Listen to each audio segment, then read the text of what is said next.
अपने बेटे रिशु के माथे से टपकते पसीने को देखकर सविता की हालत खराब हो गई। ऐसा आज पहली बार नहीं हुआ जब रिशु नींद से घबराकर जागा है। न जाने किसकी नजर लग गई है तुझे। जब से मेरे बच्चे ने 10वीं के एग्जाम में स्कूल टॉप किया है तब से रोज बुरे बुरे सपने आने लगे हैं। हाँ माँ, मैंने आज फिर से एक काले साए को देखा। वो यही मेरी आंखों के सामने खड़ा था। माँ, मुझे बचा लो माँ। वो मुझसे कह रहा था कि मुझसे बदला लेगा। माँ कहीं ये प्रशांत। चुप कर, कैसी बात कर रहा है? दोबारा उसका नाम मत लेना। तुझे पता है ना, उस प्रशांत ने आत्महत्या कर ली। तो बार बार उसका नाम मत लिया कर। मम्मी, क्या सच में प्रशांत ने आत्महत्या की थी? चुप कर, बहुत सवाल पूछता है आजकल।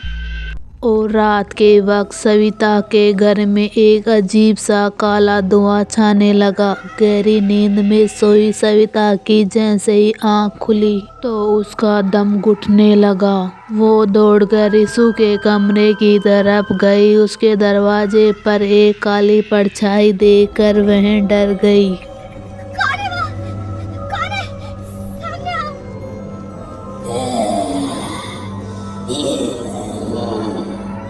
तुम्हारी काली करतूत।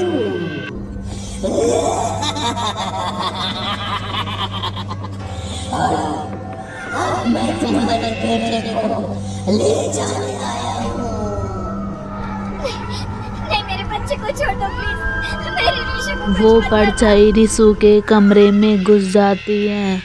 सविता भी उसके पीछे पीछे दौड़कर जाती हैं। वो वहां पर देखती हैं, अब वो साया साफ नजर आ रहा था। उसके सर से पांव तक पूरा शरीर खून से सना हुआ था। क्या चाहिए तुम्हें?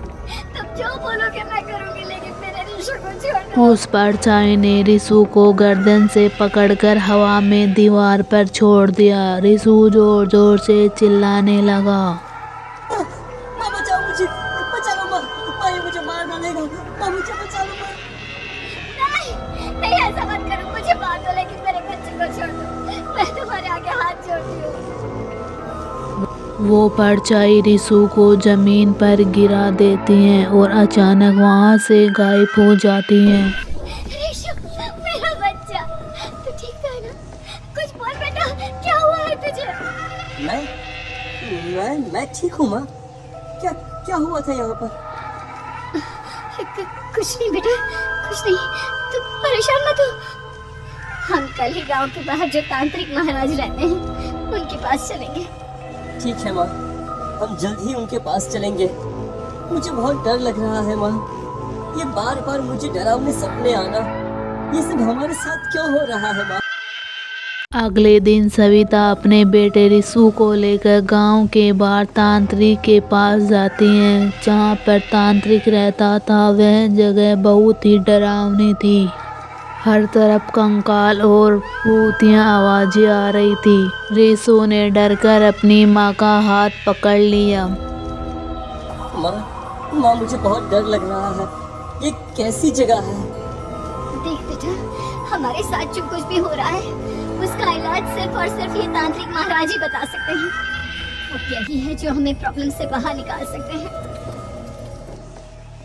जैसे ही रिशु और सविता तांत्रिक की झोपड़ी के अंदर पहुंचे, वहां का नजारा देखकर वो बहुत डर गए।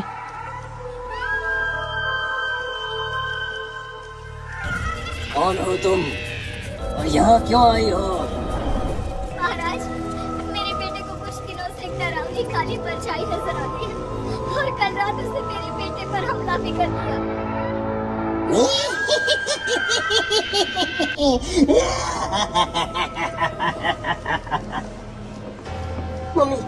मम्मी हमें यहाँ से चलना चाहिए। ये जगह मुझे ठीक नहीं लगती। नहीं बेटा, ऐसा नहीं कहते। रुक जाओ, 2 मिनट के लिए रुक जाओ। क्या कहा? काली परछाई? तुम्हारे बेटे पर किसी काली परछाई ने हमला किया?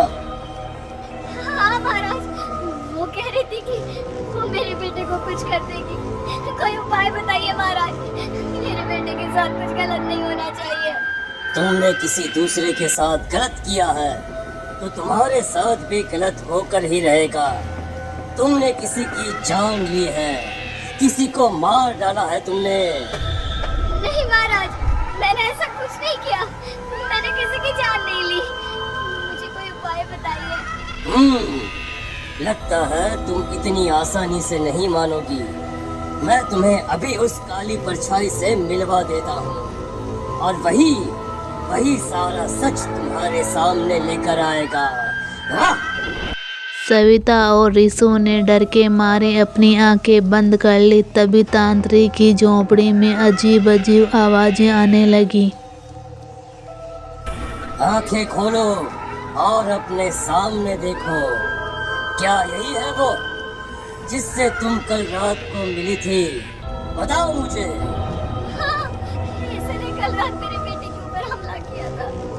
ये उसी लड़के की भटकती हुई आत्मा है जिसे कुछ दिन पहले तुमने मार डाला था। मम्मी ये महाराज क्या कह रहे हैं? क्या सच में आपने किसी की जान ली है, किसी को मार डाला है? अगर हाँ तो बताइए ना मम्मी, किसको मारा है आपने? किसको? तुम्हारी माँ इतनी आसानी से सच नहीं बताएगी बेटा। इसने एक बच्चे की जान ली है। कहीं उसका नाम प्रशांत तो नहीं महाराज? वो मेरा दोस्त है, मेरा मतलब मेरा पड़ोसी है। सही पहचाना। देखा सविता, तुम्हारा खुद का बेटा भी जानता है कि तुमने किसी के प्राणों की बलि चढ़ा दी और इसीलिए अब उसकी बुरी आत्मा तुम्हारे घर में भटकती है। मुझे माफ कर दीजिए महाराज, मुझसे बहुत बड़ी गलती हो गई। प्रशांत हमारे पड़ोसी का बेटा था। हर बार उसके नंबर मेरे बेटे से ज्यादा आते थे और इसलिए मैंने उसके कमरे के बाहर काला जादू किया था, पर मुझे नहीं पता था कि वो मर जाएगा। तुम्हारे उसी काले जादू वाली गुड़िया के अंदर एक बुरी आत्मा थी जिसने उस बच्चे के दिमाग पर बुरा असर कर दिया और उसी की वजह से उस लड़के ने अपनी बालकनी से कूदकर आत्महत्या कर ली। इसकी वजह सिर्फ और सिर्फ तुम हो, तुम। नहीं महाराज, जो कुछ भी हुआ मुझे नहीं पता था कि प्रशांत अपनी जान दे देगा। प्रशांत की आत्मा इस वक्त तुम्हारे सामने खड़ी है, हमसे बात करना चाहती है। बोलो क्या कहना चाहते हो? मैं जीना चाहता था, बड़ा होकर कुछ बनना चाहता था। आपके बेटे से मुझे कोई परेशानी नहीं थी। अरे वो तो मेरा अच्छा दोस्त था। मुझे माफ कर दो बेटा, मुझसे बहुत बड़ी गलती हो गई, मुझे माफ कर दो। माफ करने से मुझे वापस जिंदगी नहीं मिल जाएगी। मेरे माँ बाप आज भी मेरे लिए रोते हैं। आपने मेरे साथ बहुत गलत किया है, बहुत गलत। और तभी अचानक प्रशांत की आत्मा वहां से गायब हो जाती है। सविता रोने लगती है। सुन लिया तुमने? ये तुम्हारे अपने ही किए हुए पाप हैं जो इस तरह से तुम्हारे सामने आ रहे हैं। माँ, ये आपने अच्छा नहीं किया। सिर्फ 10th बोर्ड के एग्जाम में मैं टॉप कर पाऊँ इसलिए आपने मेरे दोस्त के ऊपर काला जादू कर दिया। नहीं मम्मी नहीं, अब हम कभी खुश नहीं रह पाएंगे, कभी नहीं। मेरे दोस्त की आत्मा को कभी शांति नहीं मिलेगी मम्मी, कभी नहीं। लेकिन मैंने जो कुछ भी किया सिर्फ तुम्हारे लिए किया। वो लड़का हमेशा फर्स्ट पोजीशन पर आ जाता था और इस वजह से हमेशा तुम्हारे मार्क्स कम बढ़ते थे। मैंने तो सिर्फ उस पर एक छोटा सा काला जादू किया था बेटा। मुझे क्या पता था कि उसका ये नतीजा निकलेगा। जिस गुड़िया को तुमने उस लड़के के कमरे के दरवाजे पर लगाया था, दरअसल उसके अंदर एक बुरी आत्मा का प्रवेश हो गया था, जैसा कि अक्सर काला जादू करते समय हो जाता है। मुझे अपनी गलती का एहसास हो गया है। मैं प्रायश्चित करना चाहती हूँ। आप बताइए मैं क्या करूँ? प्रशांत के घर जाकर उस काली गुड़िया को वहाँ से निकालकर यहाँ लेकर आओ। मैं उसे आग में जलाकर राख कर दूंगा और उसके बाद प्रशांत की आत्मा को हमेशा के लिए मुक्ति मिल जाएगी।